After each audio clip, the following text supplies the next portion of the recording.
अस्सलाम वालेकुम नाज़रीन, मैं हूं अब्दुल और आप देख रहे हैं वही स्टूडियो।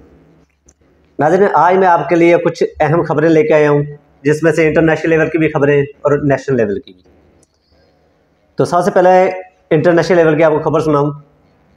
खबर से आगाह करता चलूँ कि मोहम्मद बिन सलमान, जो कि पाकिस्तानी साबिक वज़ीर आज़म जनाब इमरान खान साहब को ये कहते थे कि वो मेरे बड़े भाई हैं, उन्होंने पाकिस्तान आने से इनकार कर दिया। ना सिर्फ वो पाकिस्तान आने से इनकार किया, बल्कि उन्होंने पाकिस्तानी की फ़ज़ा से गुजरने पर भी इनकार कर दिया। वो पाकिस्तान की फ़ज़ा में से भी नहीं गुजरे, सीधे इंडिया गए। इंडिया मोदी के साथ मुआहदा किया और उस मुआहदे में जो मीडिया पे आ रहा है वो ये तय पाया कि इंडिया, सऊदी अरेबिया और तुर्की, ईरान और अमेरिका के साथ मिलकर एक ऐसी सड़क बना रहा है, ऐसा राहदारी निज़ाम बना रहा है कि जिससे वो तमाम मुल्क एक दूसरे से जुड़ जाएंगे। और उसके साथ अफसोस कि हमारे पाकिस्तान में अब तक चाइना के साथ जुड़ने की भी कोई सड़क नहीं बन सकी, जिसे हम सी पैक कहते हैं, वो अभी तक अनकम्प्लीट है, कंप्लीट ही नहीं हो सकी। तो ये तो होगी इंटरनेशनल खबर। अब नेशनल खबर पे आते हैं। तो नेशनल खबर में सबसे पहले मेरे पास जो खबर आई वो है मालाखंड की से। मालाखंड से जो खबर आई है कि वहाँ पे पीटीआई के कुछ वर्कर थे, एहतजाज कर रहे थे, कोई सिविलियन, तो उन पे पुलिस ने आके फायर कर दी। अब सोचने की बात है कि सिविलियन बंदा जो कि खाली हाथ एहतजाज कर रहा हो, उस पर फायर किया जाए, तो वो फायर किसके कहने पे किया गया है? कौन है इसका जिम्मेदार? कौन करवाता है इस तरह की हरकत? और फिर कहते हैं कि हमारी एजेंसी हैं बहुत ताकतवर और हम सबको देख लेंगे। हमारे आर्मी चीफ ने भी कहा कि मैं इन 3 सियासी जमातों का एहतसाब करूंगा, इन्हें पकड़ूंगा और इनसे मुल्क का लूटा हुआ पैसा वापस लूँगा। तो आर्मी चीफ साहब, आपसे रिक्वेस्ट है, बल्कि एक सवाल भी है साथ में, कि ये दोनों जमातें यानी कि नून लीग और पीपी 1980 से बार बार हुकूमत में आ रही है। कभी पीपी आ गई, कभी नून लीग आ गई, कभी पीपी आ गई, कभी नून लीग आ गई। इस तरह चलते चलते 2023 है, अब ये इसी तरह हुकूमत में आते हैं, बार बार आते हैं। तो तब से आपको नहीं पता था कि ये चोर है? तब से आपने एहतसाब क्यों नहीं किया? तब कौन से ऐसे मामला थे जिनकी वजह से आप खामोश थे? और अभी 2023 में भी उन्हें 22 के और 23 की हुकूमत, यानी कि जो 16 माह की हुकूमत भी उन्हें दे दी। क्यों? किसके कहने पर? और नाज़रीन, एक बहुत अहम खबर से आपको आगाह करता चलूँ कि मुशर्रफ के दौर में मुशर्रफ ने एक कनाडा का बंदा को हायर किया था और उससे वापडा का चेयरमैन बनाया था। अब सुने उसने क्या किया। मुशर्रफ ने उसकी ड्यूटी लगाई थी कि आपने जितने भी वापडा के बिजली चोर लोग हैं पाकिस्तान में, उन्हें पकड़ना है, उन्हें निशानदेही करनी है, उन्हें सामने लेके आना है। तो उन्होंने जो रिपोर्ट बनाई, उस रिपोर्ट में उसने साफ लिखा था कि 10% बिजली चोर जो लोग हैं वो हैं बहुत ही गरीब, इसलिए वो बिजली चोरी कर रहे हैं। और 90% ऐसे लोग हैं जो ब्यूरोक्रेट्स हैं, किसी बड़े ओहदे पर हैं, सियासतदान हैं या किसी सियासी ताल्लुकात में। तो हुआ क्या, जब उसने वो रिपोर्ट वफाक में जमा करवाई तो उससे कहा गया कि आप पहले ये एक्शन गरीबों से शुरू करो, गरीबों को पकड़ो ताकि वो बिजली चोरी न करें। तो उस बंदे ने यह सवाल किया कि भाई, दुनिया के किसी भी मुल्क में जाए तो वहाँ पे पहले ताकतवर को पकड़ा जाता है, जो ताकतवर होता है, जो चोर होता है, उसे पहले पकड़ा जाता है, बाद में गरीबों पे आता है की बात आती है। लेकिन यह यहाँ पर तो उल्टा है। फिर भी उसने 2-3 माह तकरीबन अपनी ड्यूटी की, उसके बाद इस्तीफा दिया और यहाँ से निकल गया। यह होता है हमारे पाकिस्तान में। गरीब बंदा अगर चोरी करता है तो उसे पकड़ के पुलिस इतना मारती है कि वो बेचारा काफ़ी दिन तक चल ही नहीं सकता। और एक और ख़बर आपको बताता चलूँ कि फ्रांस में, जो कि हमारा बहुत ही बुरा रवाबत है जिनके साथ, क्योंकि वो हजूर पाक सल्लल्लाहु अलैहि वसल्लम के शान की गुस्ताखी करते, तो हम लोग उन्हें अच्छा नहीं समझते। वहाँ की खबर है कि एक बच्चे ने ब्रेड और कुछ दूध के पैकेट, एक दूध का पैकेट और एक ब्रेड चोरी की। तो उस पर सिक्योरिटी गार्ड ने उसे पकड़ा, लेकिन पकड़ने पे क्या हुआ कि भी दोनों में थोड़ी बहुत हाथापाई हुई और 10 साल का बच्चा था, वो गिरा और एक शेड सेल्फ टूट गई स्टोर की। उस बच्चे को पकड़ा और पुलिस के हवाले कर दिया। तो पुलिस के हवाले करने पर उस बच्चे को जब अदालत में पेश किया गया तो जाते ही जज साहब ने वकील और तमाम सबूतों को देखते हुए फर्दर जुर्म आयद कर दिया। अब फर्दर जुर्म की कहानी भी आपको सुनाऊंगा साथ में कि फर्दर जुर्म आयद किया और पूछा कि भाई हाँ भी तुमने चोरी क्यों की। उसने कहा जी मैंने ये चोरी इसलिए की कि मैं भूखा था और मेरी तो जज साहब ने कहा तो अपने माँ बाप से पैसे क्यों नहीं लिए। उन्होंने कहा मेरी बाप है नहीं, माँ है लेकिन वो बीमार है, इसलिए चोरी मैंने उन्हीं के लिए की क्योंकि वो बेरोजगार है।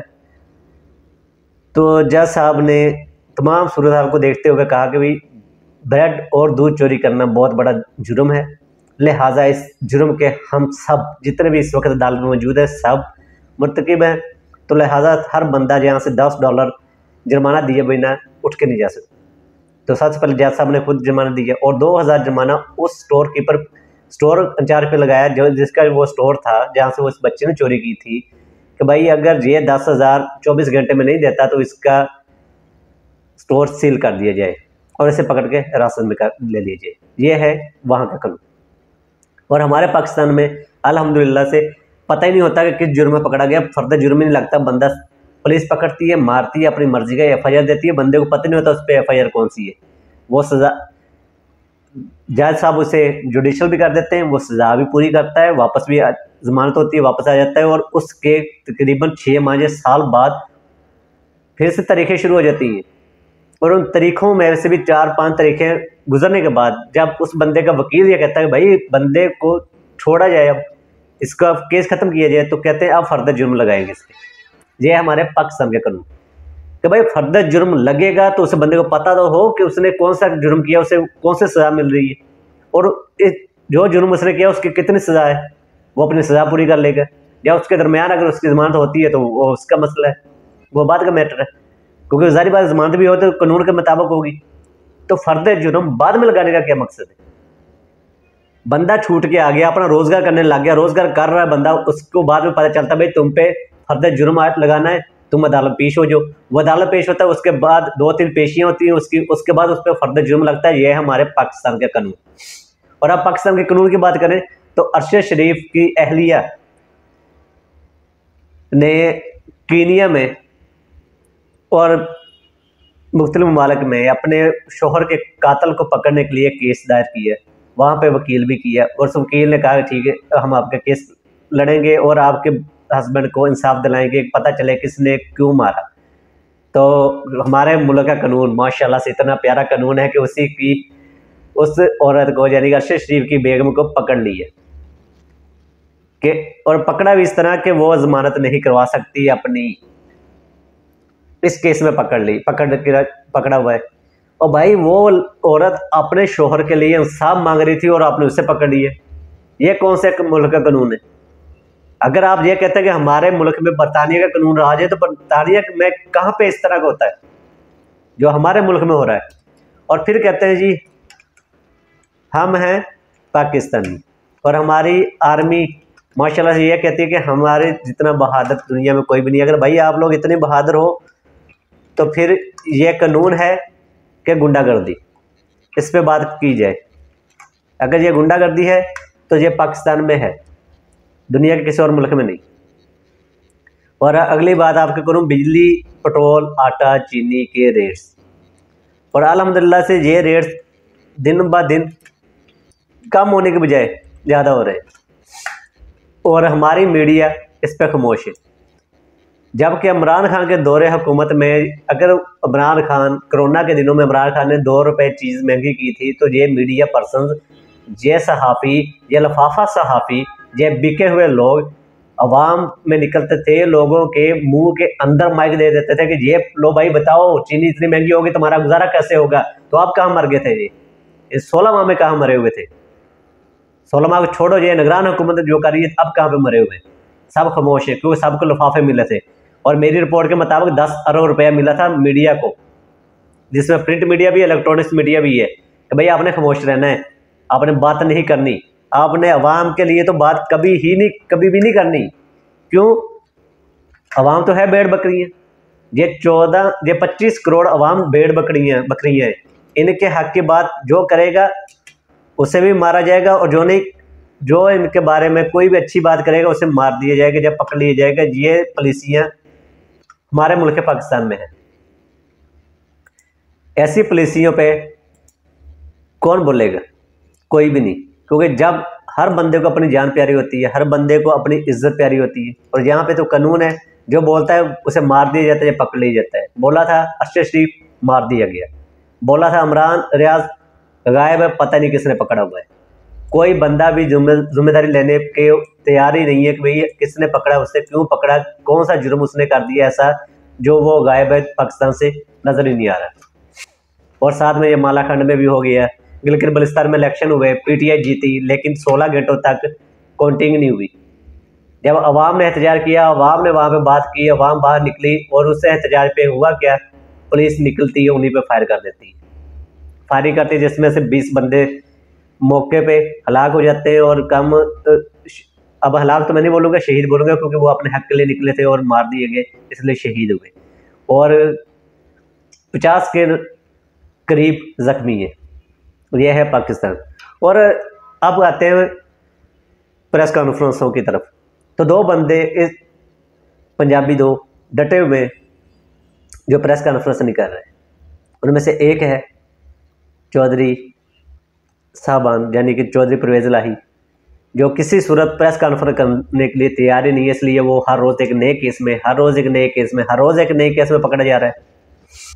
अदालत आर्डर देती है कि इसे कोई गिरफ्तार नहीं करेगा, लेकिन अदालत से निकलते फिर वो गिरफ्तार हो जाता है। और दूसरा है उस्मान डार। उस्मान डार की वालदा ने अभी एक सहाफ़ी को बताते हुए कहा कि मैंने अपने बेटे को कहा कि आप तुमने कभी किसी सूरत में प्रेस कॉन्फ्रेंस नहीं करनी हो, ना पीटीआई को छोड़ना है, और बाकी जो होगा मैं अपना तमाम मामला अपने अल्लाह पे छोड़ती हूँ। और जबरन छुड़वाना शरीयत के भी खिलाफ है, कानून के भी खिलाफ है। ये जबरन छुड़वाया जा रहा है। चीनी, पेट्रोल, आटा के तमाम के रेट दिन ब दिन आसमान की तरफ जा रहे हैं। और सबसे मज़े की बात, पाकिस्तान से स्मगल हो गए चीनी, गंदम अफ़गानिस्तान, प्याज अफ़गानिस्तान भी जा रहा है। भाई आप लोग बॉर्डर पे हो, क्यों नहीं रोकते इन सब को? स्मगलिंग को क्यों नहीं रोका जा रहा है? फिर कहते हो कि पाकिस्तान के साथ सियासी पार्टी मुखलस नहीं, आप मुखलस हो। अगर आप मुखलस हो तो रोको उन्हें, क्यों जाने दे रहे हो पाकिस्तान से बाहर? पाकिस्तान के अवाम को मिल नहीं रही आटा, पाकिस्तान की अवाम को चीनी नहीं मिल रही, पाकिस्तान की अवाम को खाने के लिए ये चीज़ें नहीं है, और आप अफगानिस्तान भेज रही हो। पेट्रोल बहुत महंगा जी, हमारा मायदा है, हमने मायदे के मुताबिक ही पेट्रोल लेना है। तो भाई जब मायदा आपका ख़त्म हो गया था, आपको ईरान ने ऑफर की थी, तो ईरान से पेट्रोल क्यों नहीं लिया? आर्मी की तमाम गाड़ी में ईरानी पेट्रोल और डीजल चले, कोई बात नहीं।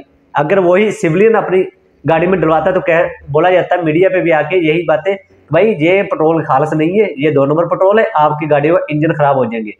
अब भाई हमारी गाड़ियों के इंजन खराब होते तो होने दे, आपकी गाड़ियों के इंजन सही रहने चाहिए। तो जो मायदे की वहाँ से पेट्रोल आप लें, आप परचेज करें, और बाकी ईरान का पेट्रोल अवाम को दे, ताकि अवाम को सस्ता तरीन पेट्रोल मिले और डीजल सस्ता मिले।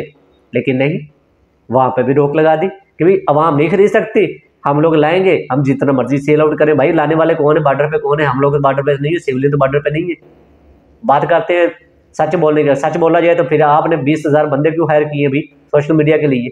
अगर आप मुखलस पाकिस्तान है तो आप अवाम के सामने निकले, अवाम में बैठ के बात करें और तमाम चीज़ें ख़त्म करें। मैं आपको सिर्फ 5 सवाल करता हूँ, अगर आप उन 5 बातों पे अमल कर लें तो हम आपको सल्यूट करेंगे और हम आपको मुखलस पाकिस्तान समझेंगे। नंबर 1, आर्मी की 50 फैक्ट्रियों में से बनने वाली हर एशिया को पाकिस्तान में फ्री ऑफ कॉस्ट कर दे 5 साल के लिए। नंबर 2, आर्मी के पास जितनी भी ज़मीनें हैं जो कि आर्मी ऑफिसर्स अपने यहाँ पे प्लाट बनाते हैं, अपने महल बना के बाकी बाहर मुल्क निकल जाते हैं, वो तमाम, और जितने भी सियासतदान अब तक रहे पाकिस्तान में, जितनी उनकी जायदाद है, वो तमाम जायदाद को पाकिस्तानी अवाम में जिन गरीबों के पास घर नहीं होने दे दिए जाए। नंबर 3, IMF को एब्सोल्यूट नॉट बोल दे, क्या ना हमने आपको कोई पैसा देना है और ना ही आप हमारे मुल्क में कोई चीज़ कर सकते हो, ना अमलदार कर सकते हो, और प्लस अमरीका, एब्सोल्यूट नॉट बोले। नंबर 4, जितनी मंशियात पाकिस्तान में सेल आउट हो रही है, जहाँ पे पैदा हो रही है, वो तमाम एरिया को ख़त्म कर दिया जाए। जितनी पाकिस्तान में पकड़ी गई है और इनके माल खानों में पड़ी है, उस तमाम को मीडिया के सामने, आवाम के सामने ख़त्म कर दिए जाए और इंटरनेशनल लेवल से जितनी भी स्मगलिंग होकर पाकिस्तान आती है मंशियात इन सब को रोक दिया जाए। और नंबर 5 जो लास्ट बात है, अगर आप मुखलस है पाकिस्तान के साथ तो आपको पता है कि पिछले 75 सालों से पाकिस्तान हमेशा नीचे ही नीचे गया, गरीब से गरीब और गरीब से गरीब तर होता गया। इसलिए आप अपना 85% जो बजट ले रहे हैं उसे ख़त्म कर दें, ना लें आवाम पाकिस्तान से 85% बजट ना लें। और लास्ट पे आखिरी छठी बात, कानून चाहे वो एक भीख मांगने वाला हो, चाहे वो सियासतदान हो, चाहे वो ब्यूरोक्रेट्स हो, चाहे अदलिया का कोई बंदा हो, चाहे वो आर्मी का कोई पर्सन हो, सबके लिए एक हो। तब हम आपको कहेंगे आप हैं मुखलस पाकिस्तान और सियासी पार्टियां गरदार पाकिस्तान, और फिर हम आपको करेंगे सैल्यूट। और उसके साथ साथ 1967 से चीनी चोरी हो रही है। कौन कर रहा है किसी को नहीं पता। क्या आपको नहीं पता? बदीन में 2 मिलें आपकी हैं, क्या आपको नहीं पता? पाकिस्तान में 26 मिलें जरदारी की हैं, क्या आपको नहीं पता? 18 मिलें नूली की हैं, क्या आपको नहीं पता? 6 मिलें जहांगीर तरीन की है चीनी की। तो वहाँ ये सारी चीनी कहाँ पे जाती है? निकालें चीनी सारी बाहर, दे आवाम को। क्यों आवाम को कहते हैं कि आपको 220 रुपये ही चीनी से परचेज़ करना पड़ेगी? क्यों? जब तमाम चीज़ें आपको पता है तो तमाम चीज़ें फ्री ऑफ कॉस्ट करें पाकिस्तान के लिए। गंदम पड़ी है पाकिस्तान के गोदामों में, गंदम निकालें फ्री ऑफ कॉस्ट, आवाम में तकसीम कर दें, पता चले आप मुखलस है पाकिस्तान के साथ। तो ऐसा कुछ नहीं होगा, पता सबको है, करना कुछ नहीं। क्यों? जहाँ पे आपका अपना मुफाद होगा आप वहीं पे बोलते हो। जो बंदा आपके मुफाद आपकी बात नहीं करता, आपकी दी हुई पर्चियाँ नहीं पढ़ता, आप उसको उठा लेते हो, गैर कर देते हो। यह है पाकिस्तान का कानून। अगर इसी तरह पाकिस्तान का कानून चलता रहा तो बहुत ज़्यादा देर नहीं है कि पाकिस्तान भी तुर्की वाला हालात हो। वहाँ पर भी कुछ जर्नैलों ने इस तरह की हरकत की थी तो अवाम ने सड़कों पे मारा था उन्हें। तो ऐसा मैं नहीं चाहता कि मेरे मुल्क के पाकिस्तान के साथ हो, क्योंकि हमारी फ़ौज दुनिया की नंबर 1 फ़ौज है और हम अपनी फ़ौज की कदर करते हैं। लेकिन चंद एक जर्नैलों ने हमारी फ़ौज को बदनाम किया हुआ है।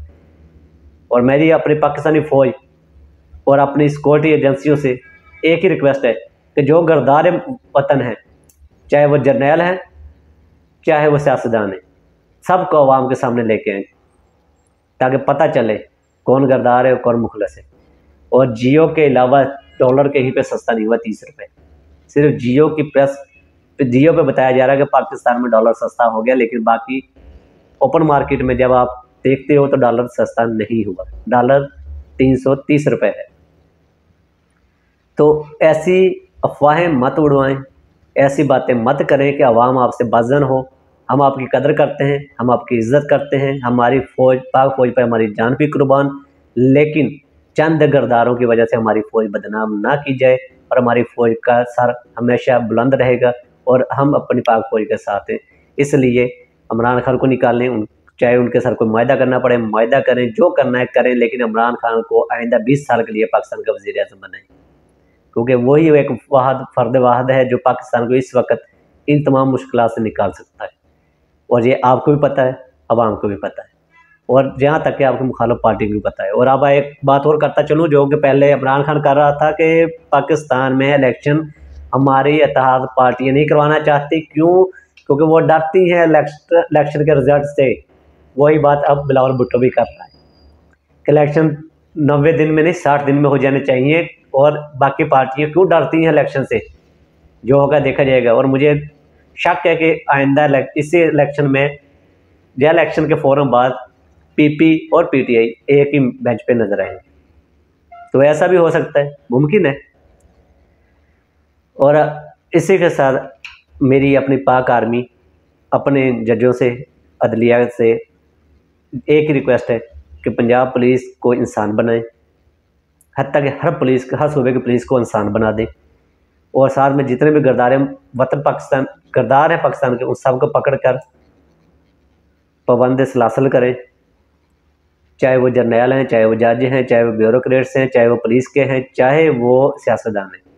और मेरे मुल्क पाकिस्तान को खुदारा छोड़ दें इसकी इज्जत को छोड़ दें, इसे भी दुनिया में सरखरू होने दें।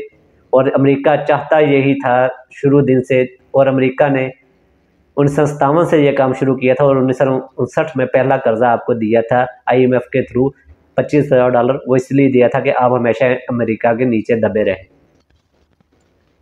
क्योंकि अगर आप दबे रहेंगे तो आपकी फ़ौज भी यूज़ होगी, आपकी सरजमीन भी यूज़ होगी, और चाइना के साथ जो आपकी मामलात हैं उन पे भी नज़र रखी जा सकती है। तो खुदारा अमेरिका से जान छुड़ाएं, उसे अपना अब्बू कहना बंद करें, अल्लाह से डरें, और अल्लाह ही सुपर पावर है, और अल्लाह ही के हुक्म से जो होना है वही होगा। अगर पाकिस्तान को तबाह होना है तो अल्लाह ही के हुक्म से होना है। अगर पाकिस्तान बचना है तो अल्लाह ही के करम से बचना है। तो अल्लाह से दुआ मांगे और अमेरिका को अब्बू कहना छोड़ दें। और मेरी यही गुजारिश है अपनी तमाम ताकतवर हलकों से भी कि अमेरिका को अब्बू कहना छोड़ दें। और मेरी पाक आर्मी से गुजारिश है, मेरे जवानों से मेरी गुजारिश है, जो मेरे मुल्क पाकिस्तान, मेरे वतन पाकिस्तान के लिए सरहदों पर खड़े रोज़ कुर्बानी देते हैं, उनसे रिक्वेस्ट है कि जो भी आपको गलत ऑर्डर दे और जो भी आपको लगे जब मुल्क पाकिस्तान के साथ मुखलस नहीं है, उसे पकड़कर अवाम के सामने लाकर सूली पे लटका दें। मुझे दीजिए इजाज़त। पाकिस्तान जिंदाबाद।